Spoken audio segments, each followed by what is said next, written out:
Welcome to the Garage Gardeners Radio Show, where we talk about extending the gardening season and pushing garden boundaries. We talk to creative gardeners and garden experts who break the rules and make new ones. Now, here are your hosts, the daughter and father duo, Emma Biggs and Stephen Biggs. Hey everyone, I'm Emma Biggs and thanks for hanging out with us today on the Garage Gardeners Radio Show. I'm a 14-year-old garden writer and speaker, and I absolutely love growing tomatoes. I'm an extreme gardener, and I never want the garden season to end. Hey everybody, I'm Stephen Biggs. I'm a horticulturist and lifelong gardener who loves the challenge of pushing garden boundaries by growing in new ways, new spaces, and growing what isn't supposed to be hardy. Emma and I think gardening is a great way to hang out together, and we're glad you're hanging out with us here today. Our show is all about extending the gardening season and pushing garden boundaries. Now you're probably wondering where we got the name the Garage Gardeners. Well, Dad and I use our garage to extend the growing season. I grow heat-loving crops like tomatoes and peppers and eggplant on the garage rooftop, and Dad stores his dormant fig trees in our garage over the winter. It helps us extend the growing season and push our garden boundaries. If you want to connect with us, you'll find me at stephenbiggs.ca and Emma at emmabiggs.ca. On Instagram, you can find us hanging out as Garage Gardeners, and if you're tomato crazy, be sure to visit Emma on Instagram, where she hangs out as emmabiggs_grows. And you can also connect with us while we're in the studio right now by emailing us at instudio101@gmail.com. Now, we're so excited about our guest today, and let's just say that there's a bit of a fruit theme going on. Our first guest is Ken Roth from Silver Creek Nursery, who's going to tell us about some really neat apple varieties. And then in the second half of the show, we're going to chat with Toronto native plant expert Tom Atkinson about native fruit trees, including pawpaw, American persimmon, and mulberries. In Emma's Tomato Talk segment today, she chats with veggie gardening expert Niki Jabbour, author of books we love, The Year-Round Vegetable Gardener and Veggie Garden Remix. And in the Bigs on Fig segment, Dad talks with Joe from Toronto about figs, community, and a really neat online fig resource. We're always looking for inspiring guests. If you have a suggestion, send us your idea through my website, stephenbiggs.ca. And before we get started, 2 pieces of housekeeping. First of all, if you're a regular listener, you know that we usually broadcast on the first Wednesday of every month. But the first Wednesday of next month, January, will be New Year's Day. So we're going to be broadcasting on Wednesday, January 8th, the 2nd January, instead of the first one. And then second of all, we're going to be giving away a book today. The Toronto and Golden Horseshoe Gardener's Journal and Source Book is a great way to plan your garden and sketch ideas for your garden, and a really great source book. So you can have a peek at that online at torontogardenbook.com and send us an email with the name of your favorite apple variety, or maybe an apple variety that you want to try after listening to the first section of our show, to instudio101@gmail.com. Again, that's INSTUDIO 101@gmail.com. My local market had a vendor who grew Cox's Orange Pippin apples, a variety I love, and it's hard to find here in southern Ontario. When that farmer stopped coming to market, I couldn't get my favorite apples anymore. Cox's Orange Pippin is just one of a number of apples with Pippin in the name. There's Newton Pippin, Ribston Pippin, Strawberry Pippin, to name a few, and there's countless other little-known and rarely grown apples that you won't find for sale commercially. And I have to say that my favorite apple is a variety called Tolman Sweet, which we can't really find in many places around here. So luckily, there are people who collect really neat apple varieties. And so our first guest today, Ken Roth from Silver Creek Nursery, learned how to first graft fruit trees as a teenager, and it became an obsession. I'm guessing kind of like my tomato obsession. And he started a nursery because he wanted to make all the uncommon fruit tree varieties more widely available and to justify and pay for his growing collection of varieties. Today, he's going to tell us about some of the neat apple varieties with a story. You can check out his website, silvercreeknursery.ca. Hey, Ken, welcome to the show. Hi, thanks for having me on. Can we start out by getting you to tell our listeners about how you got your nursery started? Yeah, for sure. It was 10 years ago approximately that I started the business, and it was just as you said, I was planning to plant my own orchard, and was reading about all these different interesting varieties, because there are basically thousands of apple varieties out there, and I couldn't seem to find them at my local garden center. And so I realized after digging a little deeper that there was kind of an opportunity, I guess, to fill an untapped market there. Okay. So I started collecting varieties from people who had saved them in like their own private collections. I got some varieties from gene banks, but all of these things are not easily accessible like a garden center is. And so that was basically how my business got started. Wow. And so our listeners know, as well as apples, you do other fruit too, right? Absolutely, yep. Apples are the main variety. We have a little over 100 different varieties of apple in the catalog, but then we also have maybe 25 varieties of pears, maybe 20 varieties of plums, peaches, cherries, a few berry bushes, and we're getting more and more into the berry bushes and other small fruit. Okay. Oh, and I should tell you that I had my first quince harvest from a tree I got from you this past fall. So and Dad was so excited about that. He was over the moon about his first quinces. Oh, nice. Yeah. Yeah, the quince are a really interesting fruit for sure. Yeah. A poached quince with a roast of some sort is just beautiful. Well, Ken, could we talk about some unusual apple varieties? Are there a couple neat varieties you want to tell our listeners about? Yeah, for sure. One variety that I find particularly interesting is called Calville Blanc. Mm-hmm. It also goes by the name White Winter Calville, and it's a really old apple. It was documented in a writing in 1598, so it's at least that old. Wow. And this apple comes from Normandy in France, and it's useful as a baking apple. It holds its shape kind of like our familiar northern spy when you bake it in a pie or something like that. Mm-hmm. But one of the really interesting things about it to me is its unusual shape before it's cooked. It's got ribs on the outside, sort of like a pumpkin. Oh, wow. And they're a fairly large apple. And so just the appearance of them on the tree with like 5 or 6 prominent ribs going down the sides is really quite striking.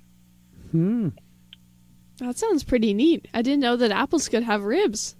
Yeah, it's kind of an unusual characteristic for an apple. But I should tell our listeners, too, you have sent me a picture of that apple, and I'll put that up when I load up the podcast tomorrow.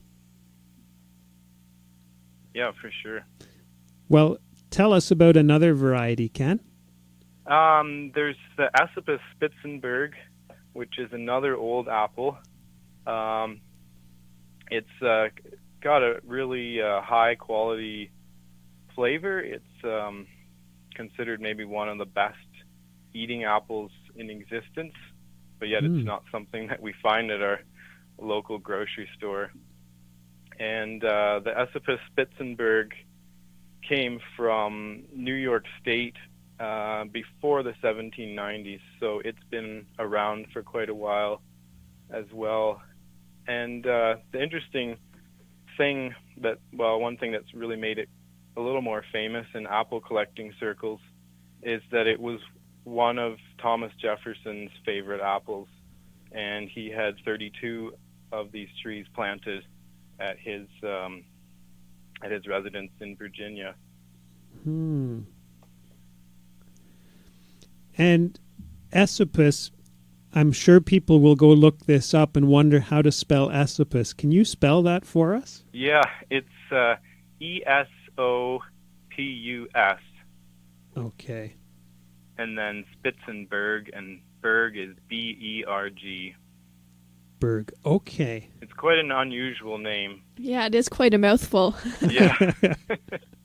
So now you said that it's one of the best eating apples in existence. How does it grow here in Ontario? It is well suited to this climate. I've had some really nice fruit from my own trees in my own orchard. And you were talking earlier about Cox's Orange Pippin, which is another really high quality eating apple. But unfortunately, it's a little more difficult to grow here in our climate. Okay. And is it just too cold here in our climate? What's the challenge with it? I think, yes, cold hardiness, but also I had one customer who was from the UK, where Cox's Orange Pippin comes from. She said they have to grow by the sea. That's what her father always said. And so I think there's something to the just the terroir, or where they're grown, that affects the flavor. Okay. So now you've also sent me a picture of the Esopus Spitzenberg. I'll put that on the web page. Let's move on to another cool apple. Yeah, for sure. A famous Canadian apple, which, or I should say historic Canadian apple, it's maybe not as famous as it should be, is the snow apple, which originated around Lake Champlain in Quebec sometime in the 1730s.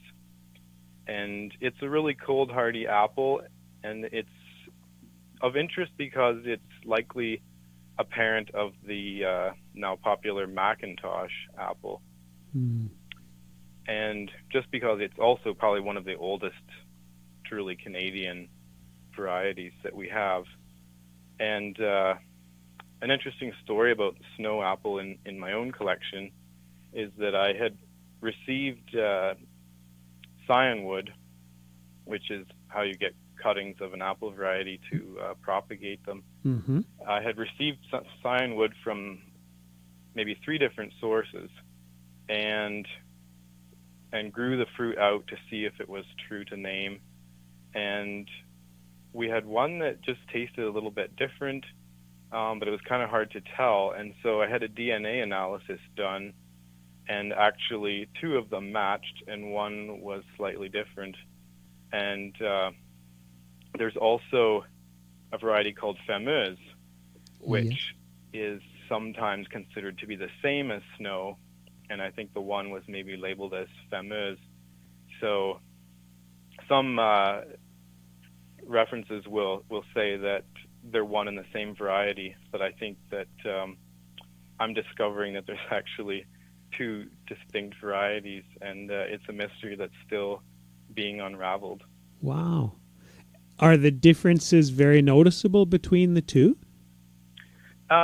Not so much. So the one might be a sport of the other, like it might be kind of a random mutation. They're both typical looking red apples with white flesh, but I think mostly it's in the flavor that I notice a difference. It's a little hard to describe a flavor difference, but one's just a little more complex and sweeter than the other one. Okay. Well, let's keep going. As long as you have cool apples to tell us about, I think we're on to something really good here. Yeah, for sure.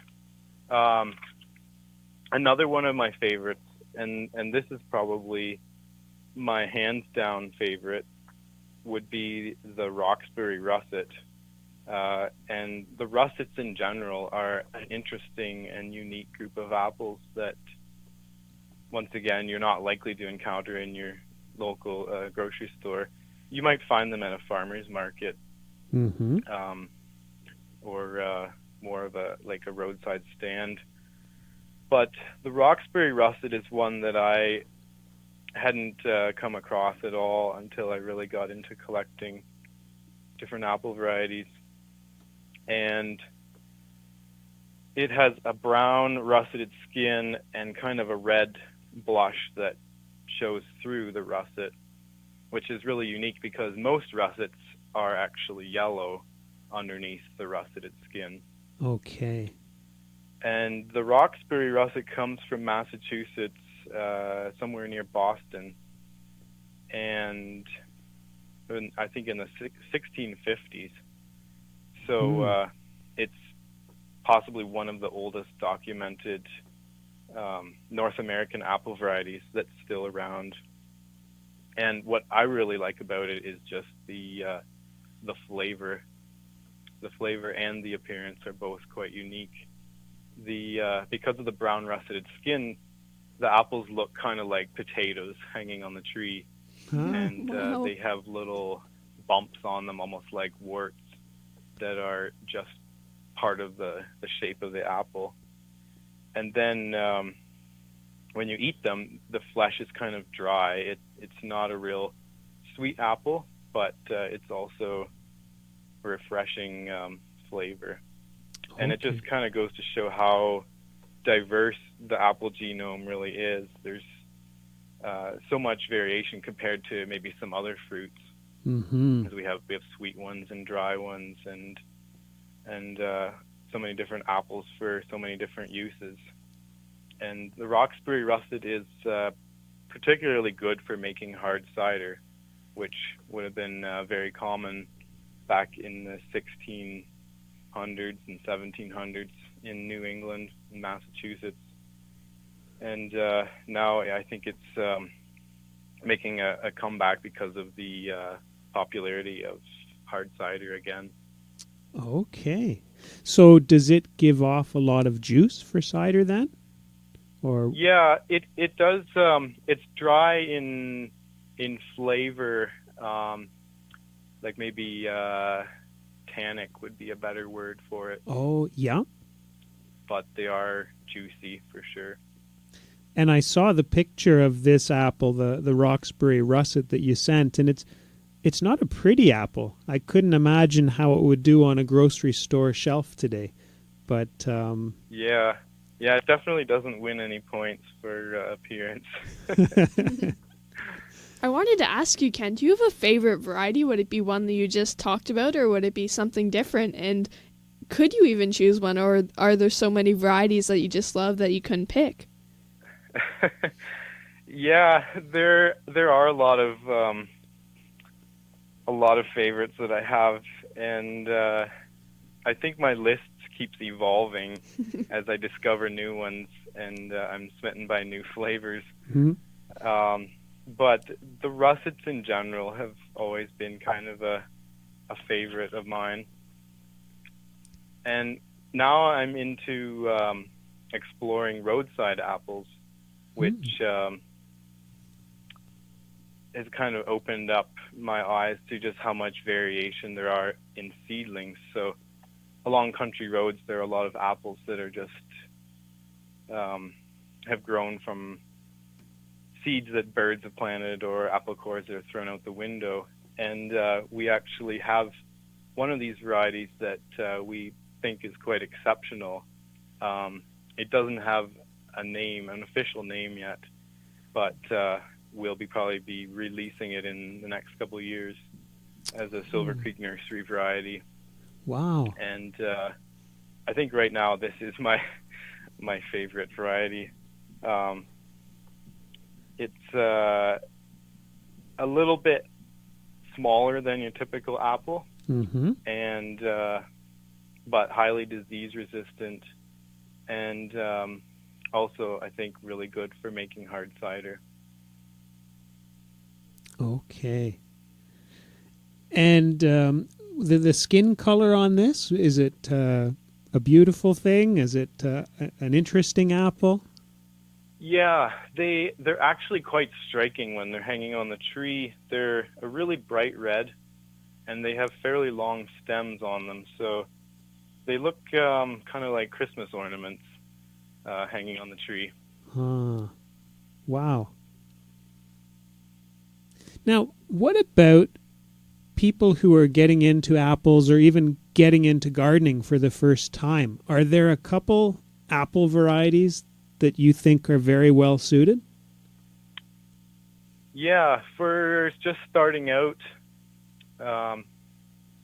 if you haven't grown apples before, it's a good idea to stick with varieties that are disease resistant, for sure. A lot of the interesting ones that we just talked about have particular challenges sometimes with growing them that might not make them the best for starting out. But there are a number of varieties, both old and new, that are resistant to apple scab, which is a common disease in Ontario, as well as fire blight. And one that comes to mind particularly is called Florina. And Florina is a more modern variety.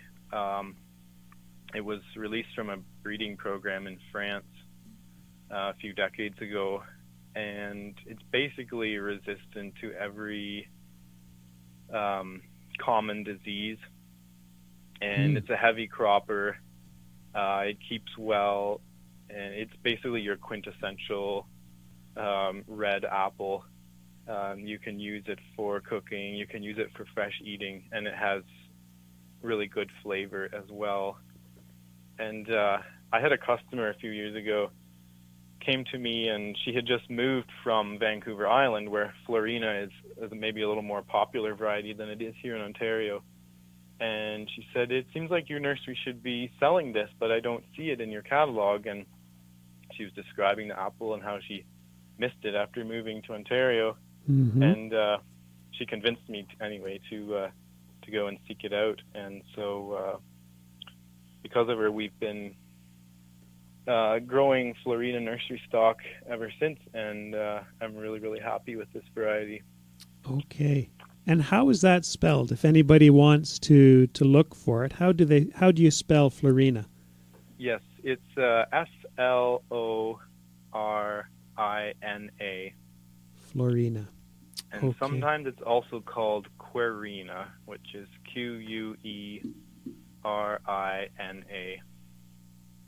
Querina. Okay. Well, I think before we finish up, we might have time for one more apple. Is there anything else you can suggest to us or tell us a story about? Yeah. There's another one that I often recommend to backyard gardeners who are just starting out. It doesn't have a super amazing story because it was basically just the result of a breeding program that was done in Nova Scotia, and it's called Nova Easy Grow, and it's bred to be scab resistant as well, and resistant to other common diseases like fire blight. But it's the closest thing to a Cortland that I know of in the disease-resistant world. And unfortunately, the common variety Cortland is a little more difficult to grow. But Nova Easy Grow is kind of my go-to variety for people who are just looking for something easy and familiar, and they want to have success, obviously, with their first tree in their own backyard.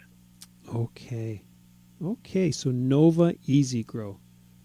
Wow. Well, Ken, we're getting to the time where we need to finish up, and thank you for those excellent stories and those good suggestions for new gardeners too. We really appreciate you joining us here on the show.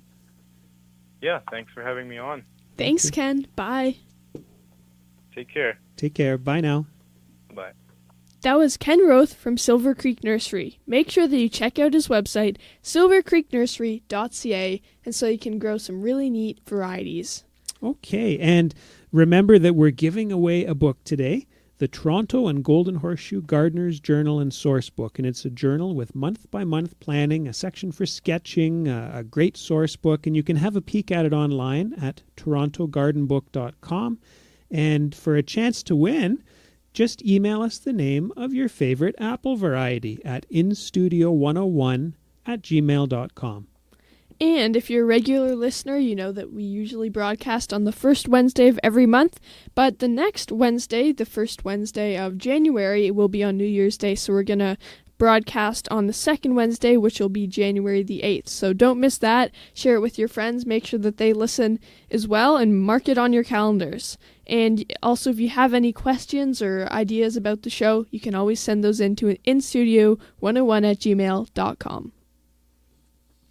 Well, we really love what we do here on the Garage Gardeners Show, and gardening radio we find is just such a neat way to connect with people. The show gives us an opportunity to connect with some really amazing gardeners. Another great connection recently was on Instagram, and I had a shout out by another Emma, and she said, "We actually got figs. Can't believe it. Thanks to the Fig Pigs guidebook." And now last week, I also had the chance to join Dave and Maggie, who host a podcast called The Grow Guide, which is a really great gardening podcast. They invited me to join them to talk all about growing figs in cold climates. And you can find that episode and lots of other fig growing tips on my fig blog at stephenbiggs.ca. Now, I have a subscription to a really great magazine called The Gardener. You can find it at thegardenermagazine.ca. And I was reading the fall 2019 issue, and I found a review of my book, Gardening with Emma. And the cool thing is that it was reviewed by Daniel, a 10-year-old with help from his grandma, Ruth. And so thank you, Daniel and Ruth. And they said, besides being a useful how-to book, it is a joyful celebration of kids, plants, bugs, and everything kids and adults might love in a garden. And a correction on that website, it's gardenermagazine.ca. Now, this is the part of the show where I look at my favorite subject, tomatoes. Today you're going to hear a chat I had with my friend Niki Jabbour, author of The Year-Round Vegetable Gardener, Groundbreaking Food Gardens, and Veggie Garden Remix. You can check out Niki's website, savvygardening.com, and also you can find her on social media, Instagram, Facebook, and Twitter at Niki Jabbour. Now here's my chat with Niki. Thanks, Niki, for coming on the show with us today. Well, thank you, Emma, for inviting me. I always love talking gardening with you. Well, I always love talking gardening with you, and you're so knowledgeable, and you've grown so many amazing things. And today I really want to focus on tomatoes. So how did your tomato plants do this year? You know what? This was a challenging year because I think across much of North America, spring was slow, like really, really slow, and it was wet and cold, and so and then it stayed that way up until really mid or late June. So tomatoes got off to a very slow start, and I think we spent most of the season about 3 weeks behind, and it wasn't until late summer that things picked up. So, we had cherry tomatoes, come maybe late July, early August, but the big fruited tomatoes really didn't ripen up until September. So it was late, but once they started, we got a very nice crop from everything, but definitely not as large as the crop we would have gotten, a year before. So the spring was a challenge. Yeah, we had the same thing here in Toronto. It was really a challenging year for tomatoes. I want to know, how many tomato varieties did you have in your garden this year? That's a good question. I think I had about 22. Okay. I think it was about that. Not nearly as many as you grow, I know, but this was a year for me where we were working on my next book, and I had to grow certain things, so I didn't get to grow everything I normally would have liked to, but I did pack as many tomato varieties and as many tomato plants as I could. So I had probably around 50 plants. Wow. And 22 varieties, I think. Yeah, and it's like you, I love the heirlooms, but I also grow a mixture of hybrids as well, testing out things like disease resistance and all that sort of stuff, and early ripening and just overall vigor to try to get a bigger harvest if I can. Yeah, well, I look at your garden and you have so many things, and mine is just tomato crazy. So my goal one day is to be able to grow lots of everything so we're not stuck with as many tomatoes, even though I love them all. I think you need to tell your dad you need a bigger piece of land. That's what you have to I've told him that many times. He hasn't quite listened yet. But now, what tomato varieties did you grow? You mentioned that you had heirlooms and hybrids. What were some of the varieties that really stick out in your mind from the growing season? Well, you and I have chatted about this many times before, and so I know I've probably drone on about it, but I got to say it one more time. Sun Gold is our very favorite tomato to grow, and it's a hybrid. It's probably one of the most popular cherry tomatoes you can grow in your garden because it's just so sweet. It's got extra sweet fruits. It's unbelievably delicious, beautiful orange cherry-sized tomatoes, and very prolific very early. They do tend to crack, if you don't harvest them when they're ripe, but, I pretty much try to stay on top of them all summer long. So, Sun Gold to me is just one of those tomatoes that can't be beat. But people always say to me, I prefer Sun Sugar. It's a similar variety that's supposed to be more crack resistant. So I did grow them side by side in my garden bed and in my polytunnel just to kind of test them out. And I have to say, it was a little more crack resistant, Sun Sugar. But for, flavor, Sun Gold still, I think, was sweeter by far. So I'm going to stick to my Sun Gold. Okay. I grew that one this year, and the tomato plants for that variety just went crazy. I couldn't stay on top of those tomatoes. There were trusses and trusses of Sun Gold tomatoes. So if anyone out there is looking for tomatoes that will just keep on coming, that's definitely a great variety to grow. So true. And I mean, in my garden, they grow about 6 feet tall, 7 feet maybe at most. But in the greenhouse, they grew almost 10 feet tall. Wow. They just never stopped pumping out fruits until we finally got temperatures, below zero for a couple days, and then they died. Wow, that's amazing. 10 feet high. How did you pick them? I had a ladder in there. I had to bring a ladder in. Wow. Well, I was looking on your Instagram account, and I saw that you had grown Midnight Sun, and that's a variety that I grew for the first time in my garden. I just thought that it looked incredible. I want to know what you thought of that variety. I thought it was so beautiful. Now, because of our cold spring, I planted out some of my beautiful little tomato seedlings, and then we had a couple frosts, and I did cover them, but I actually lost most of my variety of those. And so it wasn't until late summer I realized, this one plant that, the labels got switched, and that I had another one. They were so beautiful, I didn't want to eat them. Kind of like orangey and red and gold all mixed together. And again, they had that really cool shape as well.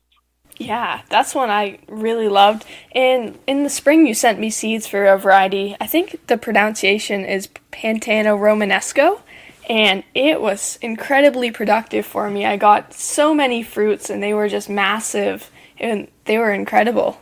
Yeah, that was like definitely another keeper. So good. And this was the first year I grew that one too. So that one I was really happy with. The problem is there's so many tomatoes that I seem really happy with. I think I need a bigger garden myself. You know what? When I was going through the seed catalog in the spring, I saw that variety, and I'm like, okay, it's this one or this one, and I chose the other one, and then I guess I ended up with both. So that was really awesome. Well, it was meant to be, obviously. Yeah, it definitely was. One of my favorite tomato varieties ever came from you and your dad, Stephen. Lebanese Mountain. I mean, that tomato is just like it's. Everybody should be growing it. If you want a tomato with giant, beefsteak, meaty fruits, a really delicious tomato flavor for salads and sandwiches, I mean, this is the one you should be growing.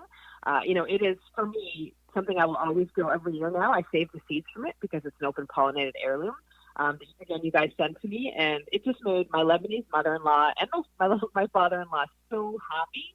It is just definitely an amazing variety. Yeah, that's always a hit in our garden.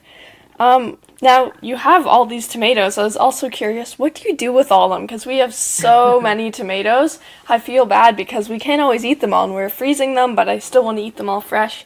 What do you do with all those tomatoes?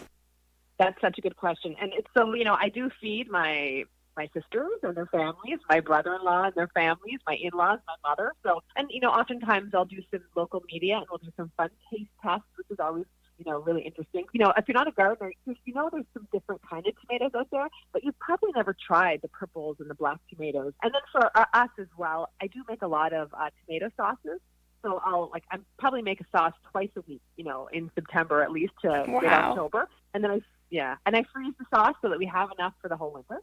And like you, I also freeze some whole tomatoes because, when you cook them up in a pan with some of your frozen basil and some other things, you do get that summer flavor. But we try to eat them fresh.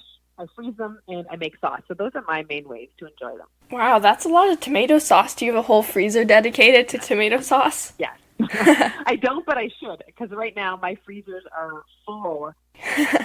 Yeah, we have the same problem here. And what's fun is because I grow, like you, so many different colors, sometimes I'll just throw every color in a tomato sauce, and sometimes I'll make a tomato sauce just with like the garden peach, the yellow tomatoes, or just with the Japanese black tomatoes.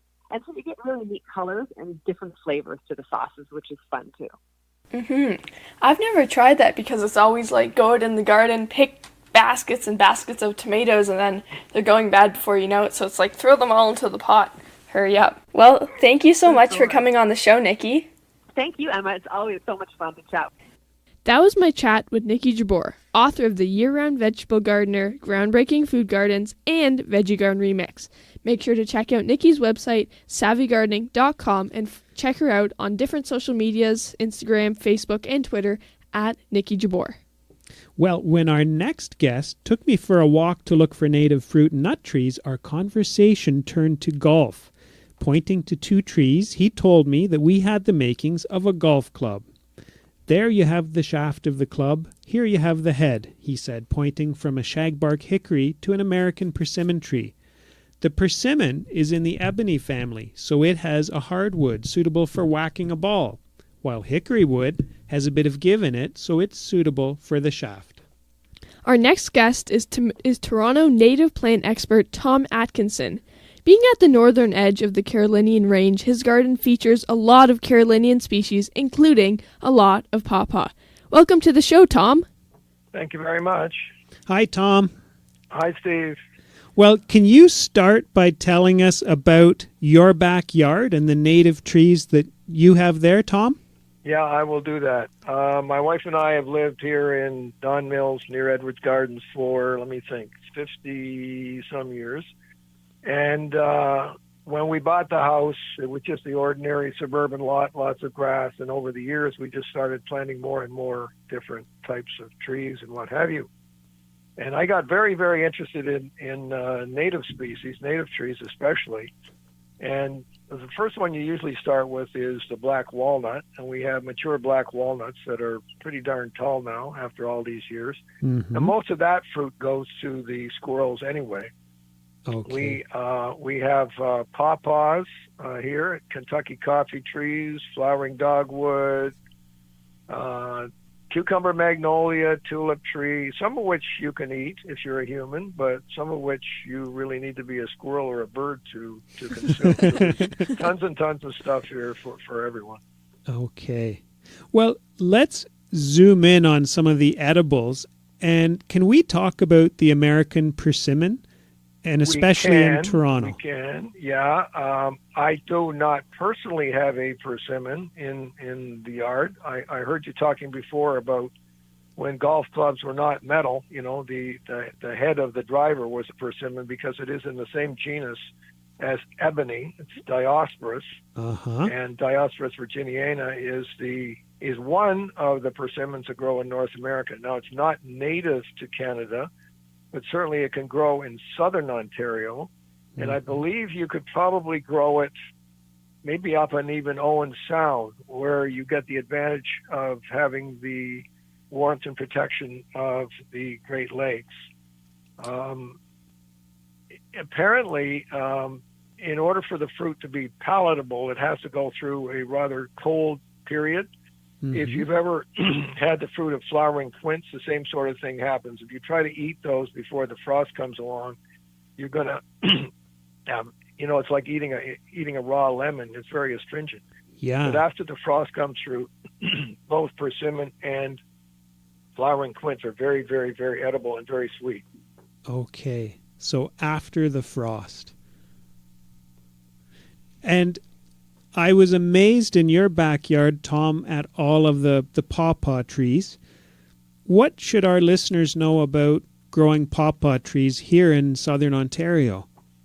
If you get one started, they're very adaptable. They're easy to grow. Some trees need acidic soil, otherwise they can't take out the minerals that will allow them to flourish. For example, the native sweet chestnut tree, Castanea dentata, it needs acidic, well-drained soil. Mm-hmm. Here in Don Mills, we have a heavier clay soil, great for market gardening. But a tree like that, it doesn't get the minerals, so the leaves sort of turn yellow. They're chlorotic, and you might as well write the tree off.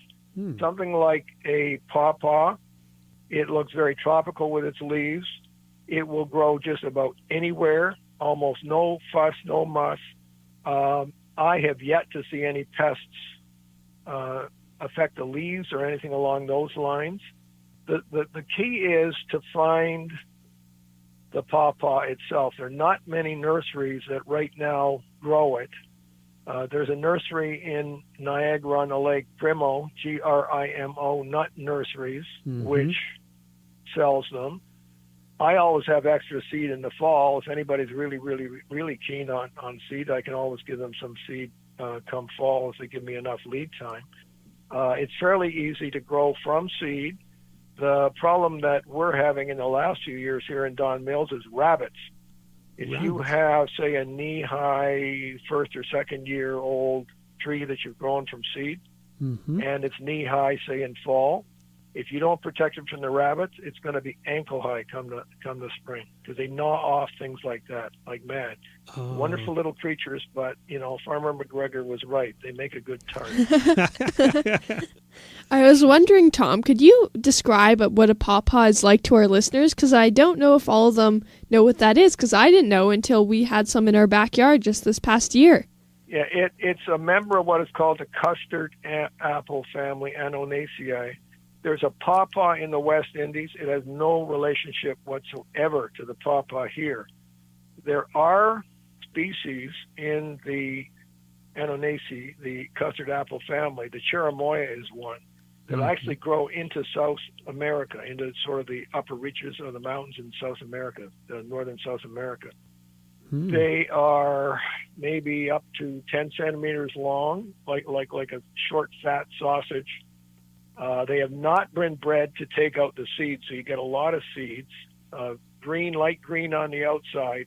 And when they're ripe, you sort of scoop out the flesh, which is yellow, could be orange. Some could actually be whitish, depending on where you get them from. And it's a Swedish fruit, custardy in nature, softer than a banana, but you've got to let them get ripe.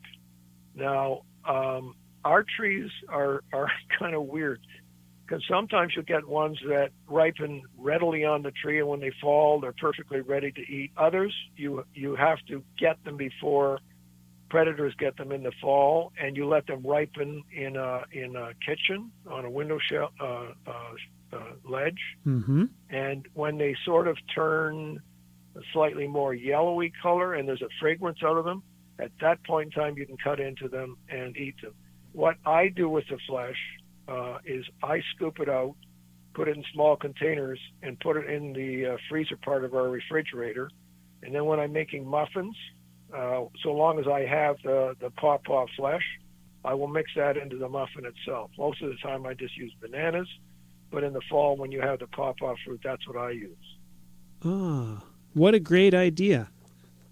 Well, it's what is it? The necessity is the mother of invention. So there you go. Now, what I also find in the yard is squirrels and raccoons and even the occasional opossum like pawpaws. So beware. If you have a pawpaw tree and come fall you find some semi-eaten ones on the ground and then maybe some of the branches slightly broken, the heavier of those two, raccoons and opossums, are up the tree getting the fruit. So at that point in time, if I notice that situation happening, what I do is I try to shake the fruit off the tree, leave a couple on the tree for the creatures, of course. Otherwise, the danger is that you can have breakage of limbs. Now, this particular year was not a problem. Some years it can be a major problem, but we're as Red Green says, we're all in this together, us and the raccoons and the possums. So, let them have their fill too. That's very kind-hearted of you. Well, sometimes you got it. The other thing is very interesting to know. You've been here, Steve, so you've seen the yard, but it's not all grass. It's what we try to work with nature. So we have grass. We also have garden beds. And where the seeds of the pawpaws will fall or are discarded by raccoons and what have you, I find that the seeds germinate, and you find little pawpaws just growing up on their own. So the seeds germinate readily, and almost with no help from human at all. They'll just do that, providing you're not, they're not falling on grass and you're mowing them. Of course, that doesn't do very much for the young tree. Okay. Well, Tom, before we finish off, I did want to ask you about mulberry too. What can you tell us about mulberry? This is a your daughter's on the show, so if you were to ask me about Asiatic mulberry, I might use some bad language, but since your daughter's on the show, we have a native red mulberry, Morris rubra. Uh-huh. But almost all of the mulberries that we see in people's yards or in waste places are Asiatic ones. The fruit's very good. It's very, the birds love it. If you and I eat it, it's great stuff. But the native mulberry, the red mulberry, is being hybridized almost out of existence in Canada. It's not a common tree. It was found in Toronto. It still is to some degree. But if you want a pure red mulberry, they're almost impossible to find these days. But if all you're after is the fruit, or if you want something for birds, then any kind of a mulberry would do. The native ones tend to be, they have a longer catkin, that's the male flower. Mm-hmm. And the female flower is also longer, and the fruit is also longer than the Asiatic one. But it's very, very rarely found. We have one in the yard. Unfortunately, with only one, you're not going to get cross-pollination, so haven't yet had fruit on it. Another interesting thing about mulberry is it's like Jack in the Pulpit. You know how Jack can flip from Jack to Jill, male to female, from one year to the next? Oh. The same thing can happen with red mulberry. I don't know about the Asiatic one. If somebody wants to get a red mulberry, is it for sale commercially? It would be very difficult to find. One of my friends is an amateur grower. He lives in the Hamilton area, and he's grown some. And for our North American Native Plant Society sale at the Toronto Botanical Gardens, May 2nd next year, make a note of that, please. Mm-hmm. I believe we will have a few red mulberries.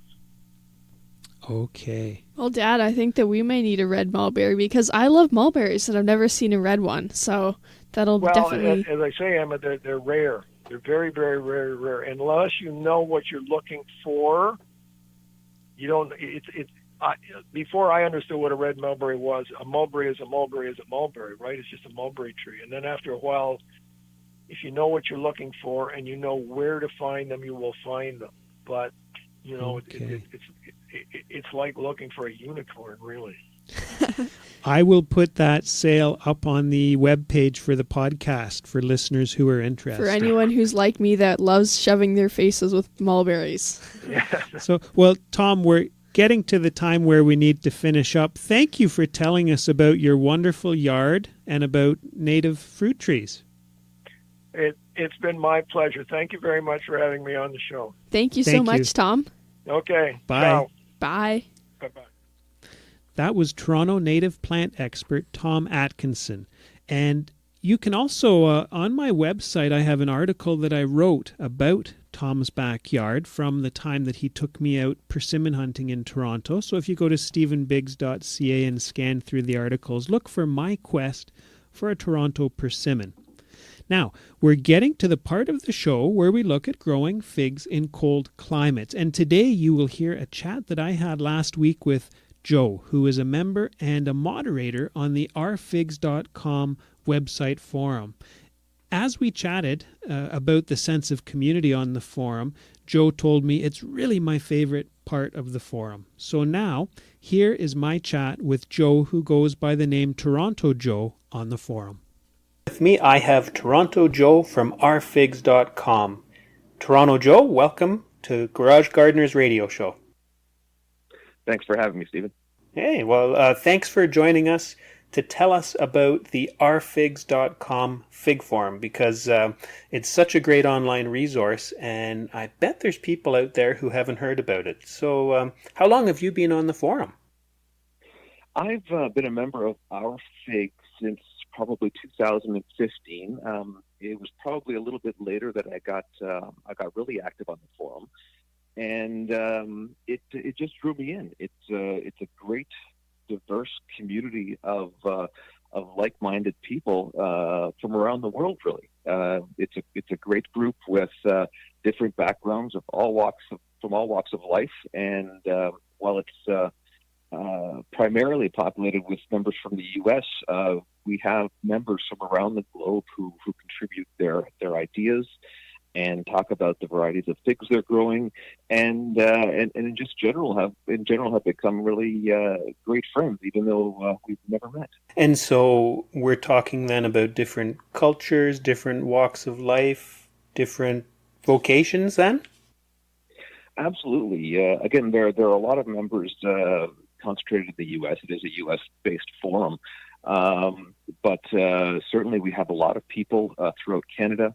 I know that we have members in Mexico who contribute frequently, the Far East, the UK, throughout Europe, Italy, the Eastern Europe, and as far as Australia and South Africa. We have some very active members there.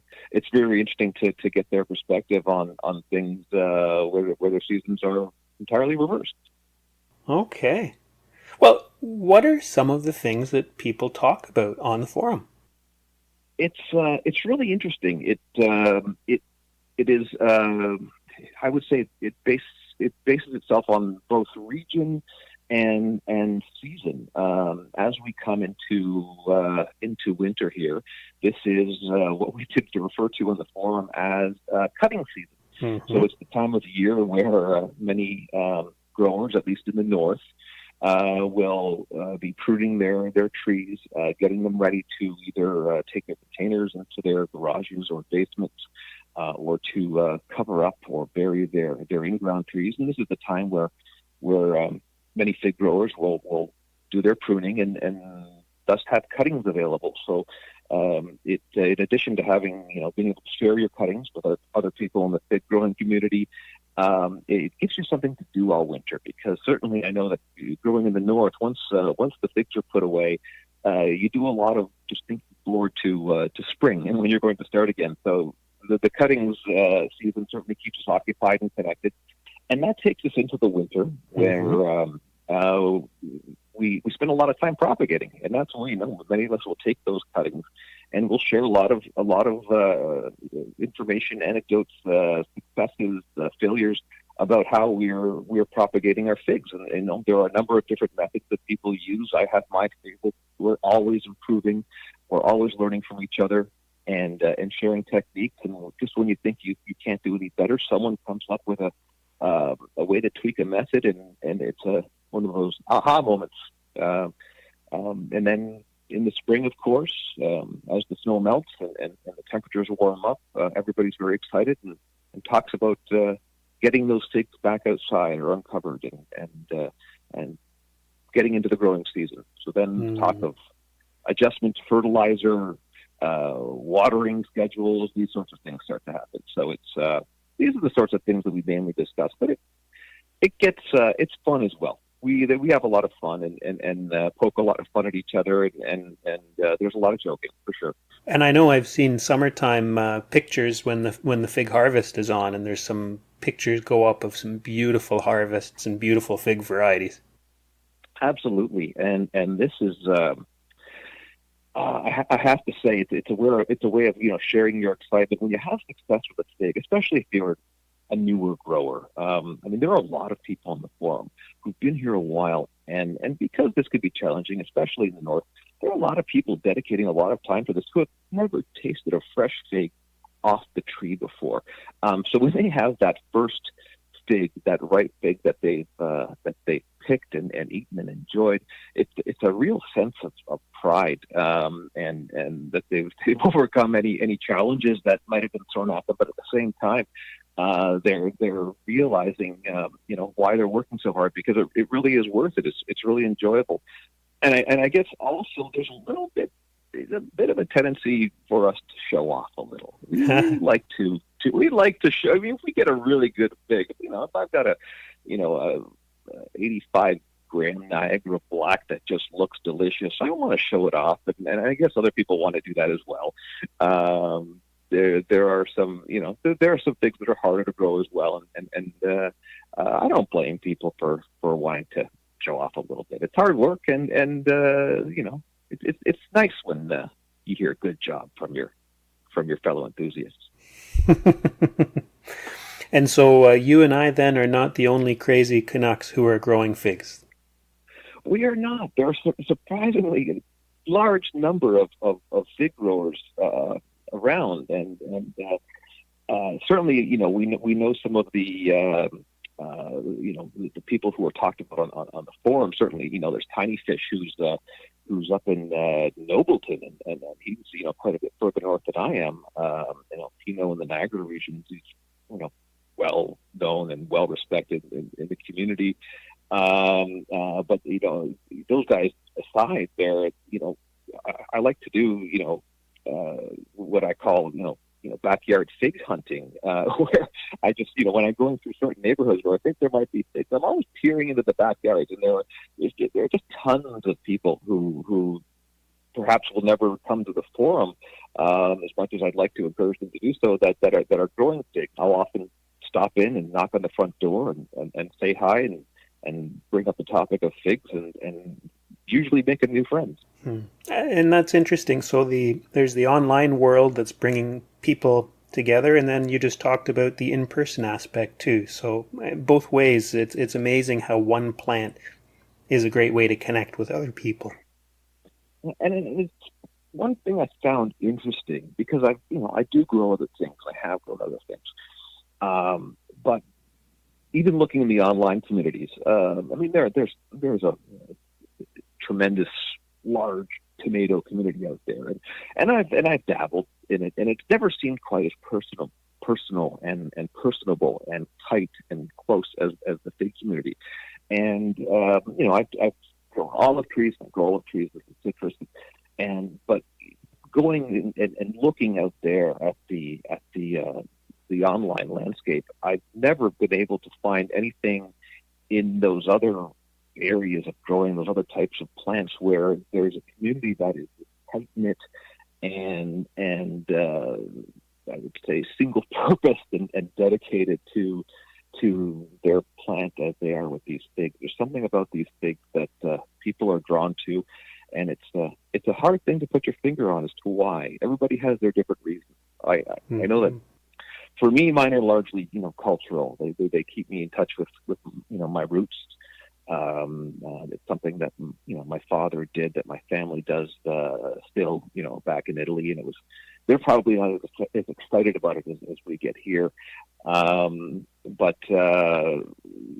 similarly with people in the South, I know that many grew up around figs and fig trees, and it was just always part of their life. And as we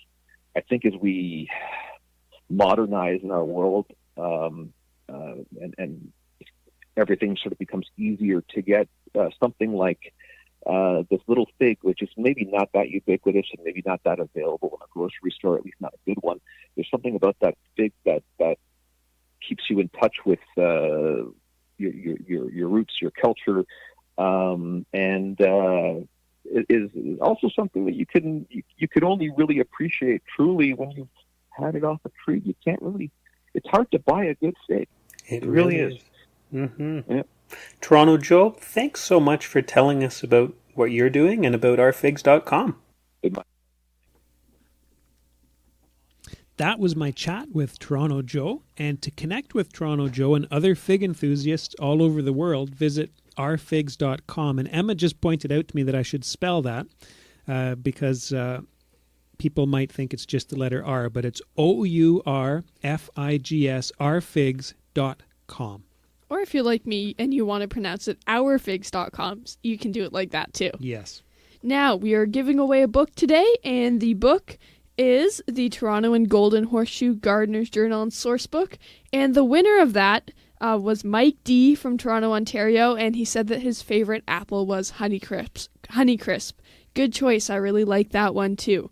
So Mike D., thanks for tuning in, and you can email your mailing address into the studio, and Gary will get that sent out to you. And thank you for everyone else who sent in their favorite apple varieties as well. Now, the Garage Gardeners show is just about over for today. Thanks for joining us. Hope you enjoyed the show, and thanks to our guests for sharing their knowledge.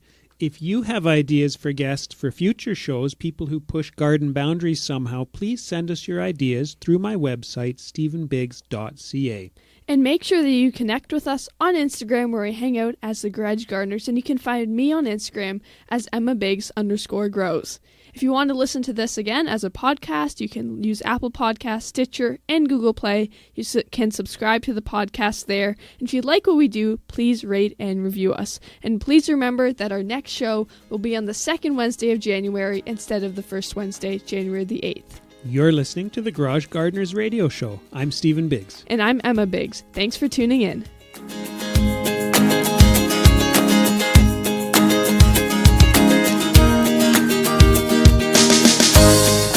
Thank you for listening to the Garage Gardeners Radio Show with your hosts, Stephen and Emma Biggs, right here on Reality Radio 101.